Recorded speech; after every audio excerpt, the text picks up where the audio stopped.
Atos capítulo 21. Paulo ruma para Jerusalém. Então, após nos apartarmos deles, embarcamos e navegamos diretamente para Cos. No dia seguinte, chegamos a Rhodes e dali a Pátara. Nota de rodapé 1.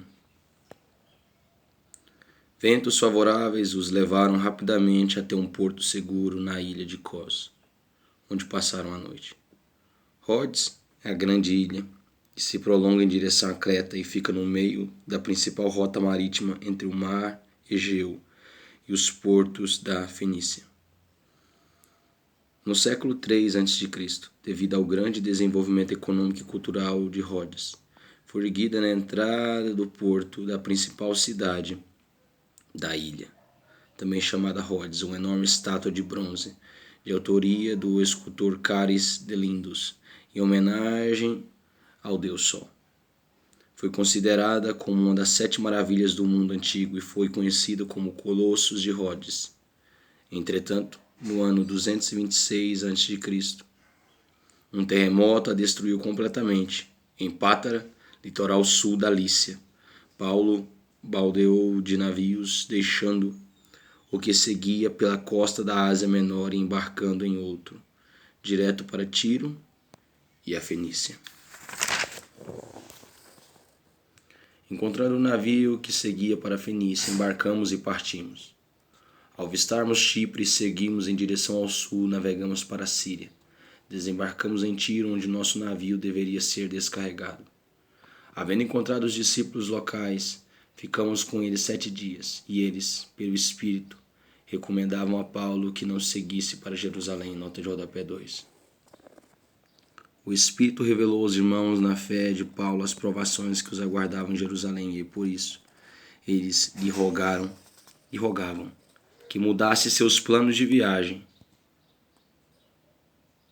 Paulo, contudo, sentia-se compelido pelo Espírito a seguir rumo ao seu destino, assim como ocorreu com o próprio Jesus. Mateus 20, 17 ao versículo 19, Marcos 10, do versículo 32 ao 34, Lucas 18, do versículo 31 ao versículo 34. Todavia, quando se encerrou o nosso tempo naquele local, partimos e demos continuidade à nossa viagem. Todos os discípulos com suas esposas e filhos nos acompanharam até fora da cidade, e ali na praia nos ajoelhamos e oramos.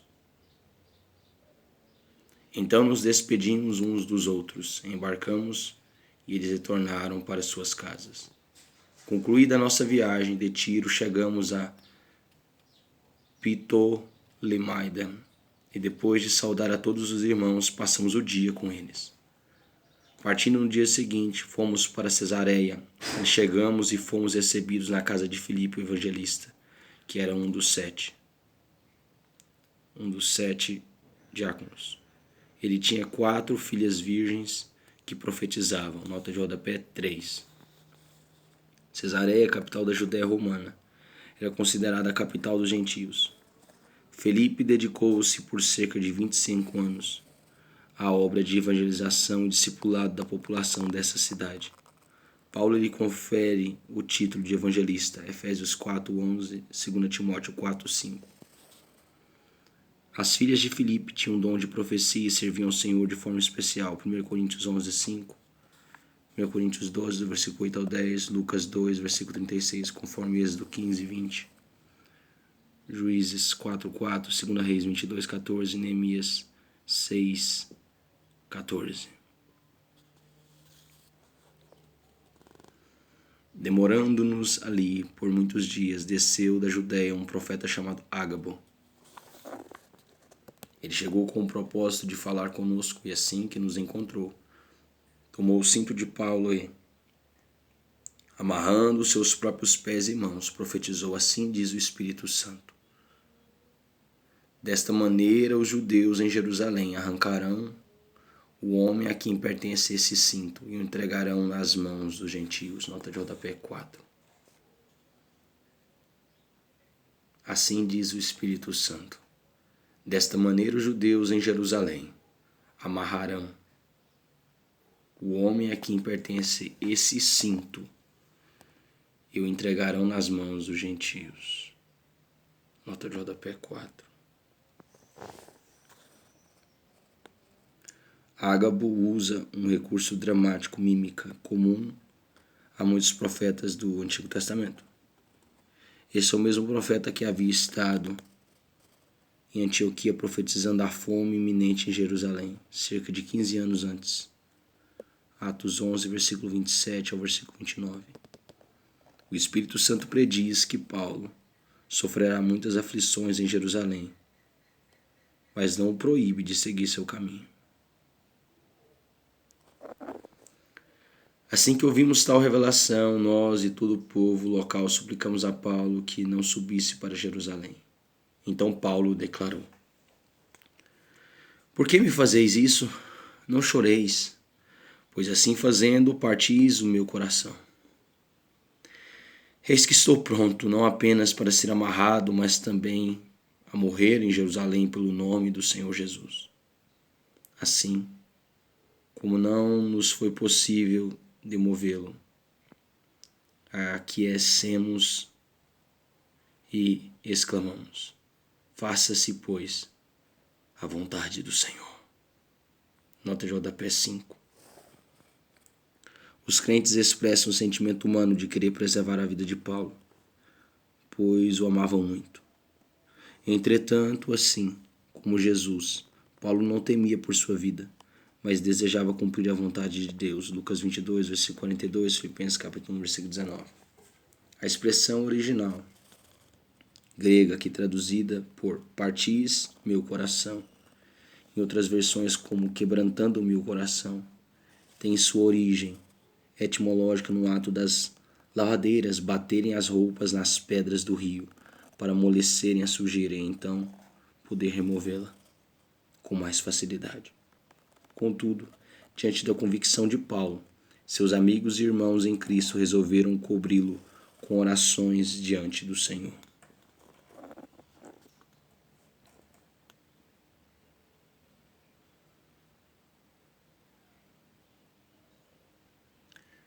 Assim como não nos foi possível fazer mudar de ideia, aquecemos e exclamamos: Faça-se, pois, a vontade do Senhor. Havendo passado aqueles dias, preparamos as cavalgaduras e subimos rumo a Jerusalém. Nota de rodapé 6.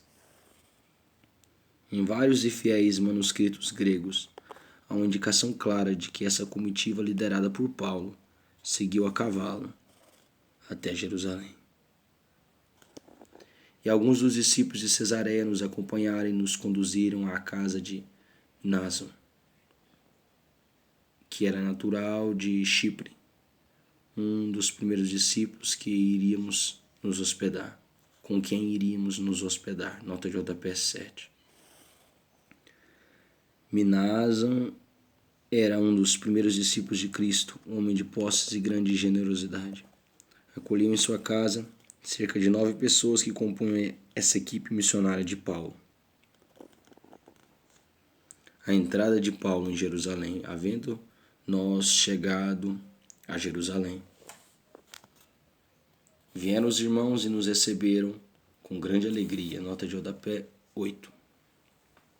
Paulo consegue chegar 1 ou 2 dias antes da celebração do Pentecostes. Os irmãos necessitados de Jerusalém manifestaram toda a sua alegria pelo amor e coragem de Paulo e pela oferta traduzida em segurança pelo grupo missionário. No dia seguinte, Paulo seguiu em nossa companhia para encontrar-se com Tiago, e todos os presbíteros estavam reunidos. Nota de rodapé 9. Tiago é irmão de Jesus Cristo e autor da epístola sagrada que leva seu nome. Foi grande e admirado líder cristão em Jerusalém, Gálatas capítulo 1, versículo 19, Gálatas 2, 9. Apesar de não ser totalmente um dos 12, era chamado e respeitado como apóstolo. Os demais apóstolos, nesse momento histórico, estavam espalhados por diversas regiões, dedicando-se ao trabalho missionário, evangelização e discipulado. Então Paulo saudou e passou a relatar-lhes em detalhes o que Deus havia realizado entre os gentios por intermédio do seu ministério. Ouvindo isto, eles glorificaram a Deus e declararam-lhe: Bem vês, irmãos, quantos milhares de judeus têm crido e todos são zelosos da lei. Porém, Eles têm sido informados a teu respeito, de que ensinas todos os judeus que estão entre os gentios a se afastarem de Moisés, pregando que não circuncidem seus filhos, nem tampouco andem segundo as tradições e costumes.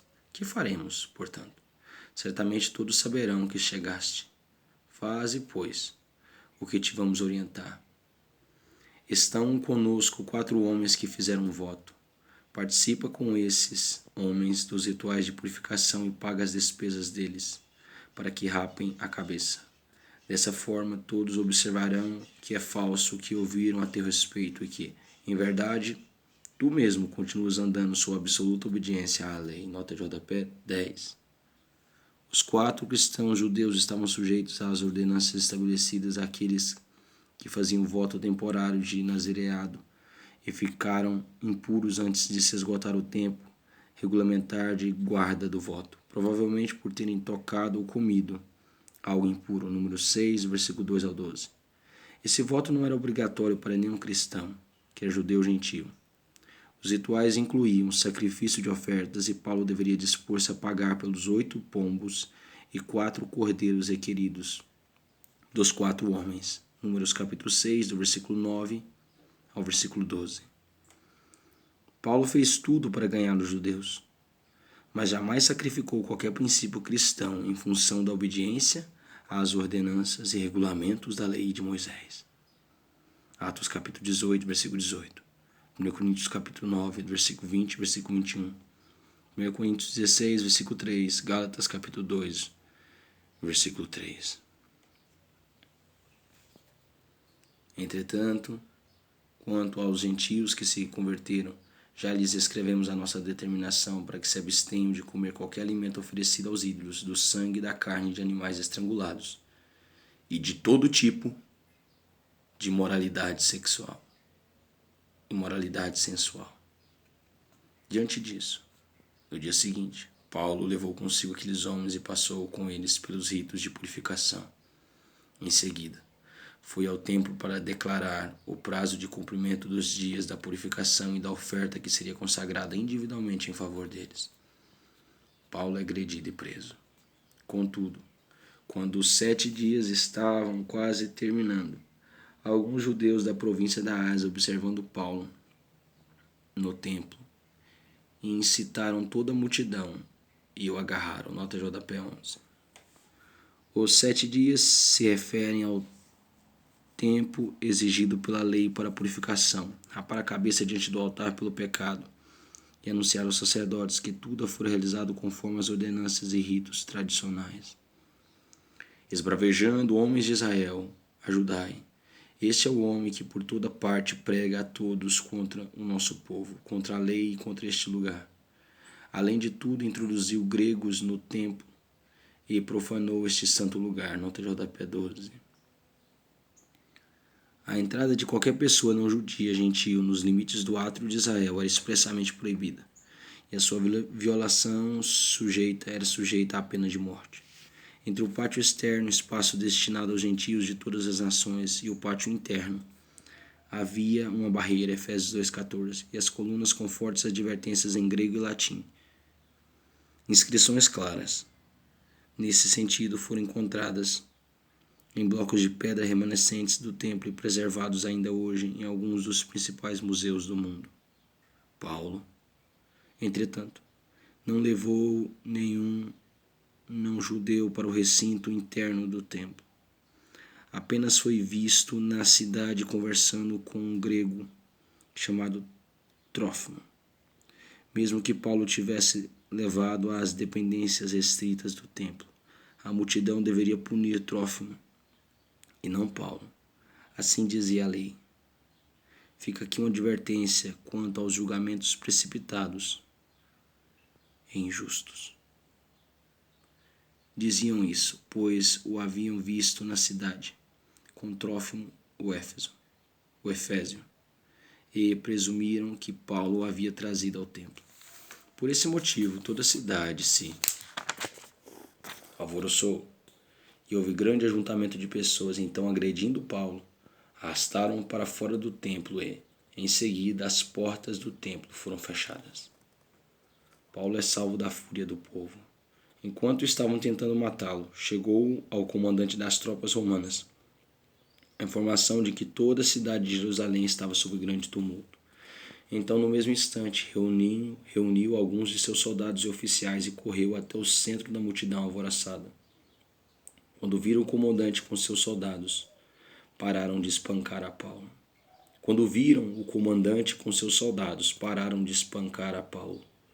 Assim que chegou, o comandante mandou prender a Paulo e ordenou que ele fosse algemado a 2 correntes.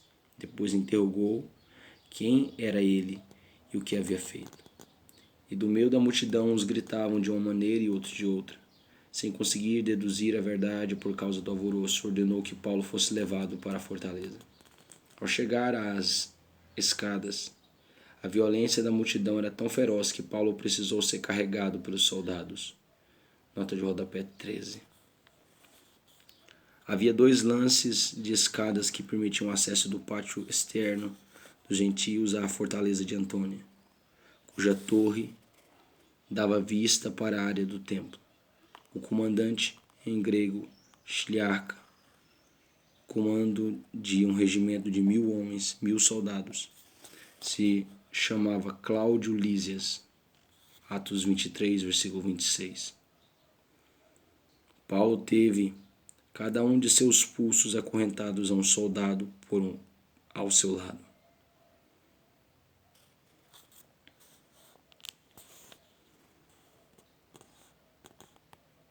E a multidão que o seguia não parava de gritar: mata-o! Paulo fala da sua missão em Cristo, pouco antes de ser levado para dentro da fortaleza. Paulo solicitou ao comandante: tenho permissão para te dirigir a palavra? Então, o comandante lhe indagou: falas a língua grega? Não és, porventura, o egípcio que há algum tempo deu início a uma revolução e levou para o deserto 4.000 terroristas armados? Nota de rodapé 14.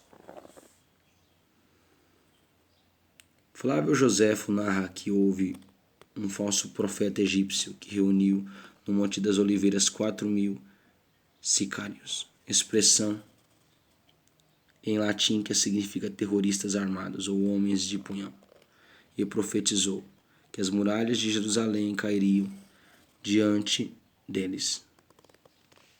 Quando tal evento não aconteceu, ele os convenceu a refugiarem-se nas cavernas do deserto.